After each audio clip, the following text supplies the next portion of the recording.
Welcome to Luca and Miguel. Enjoy the video. You begin by ending the game process and any overlays. This prevents file locks. Next, make sure mods and custom content are noted so you can restore them later. Once done, open the game launcher, navigate to Settings or Library, and locate the Verify or Repair function. You will trigger a checksum scan. This step compares local files to the server copy, so start it now and let it run uninterrupted while you prepare for the next phase. You now monitor the verification progress and note reported errors. These names matter. If the launcher's automatic repair stalls, run platform-specific tools.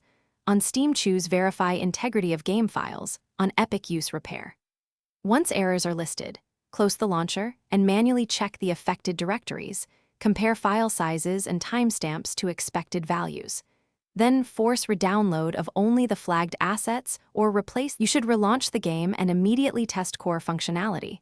Load a save or enter multiplayer to confirm fixes. If problems persist, clear cache and temporary files, then run the game with default settings to rule out configuration issues. If still broken, disable mods and overlays, run the launcher as administrator, and check disk health with SMART utilities. Bad sectors can cause repeated corruption. One key tip: keep a clean backup of game files so you can restore quickly if verification repeatedly.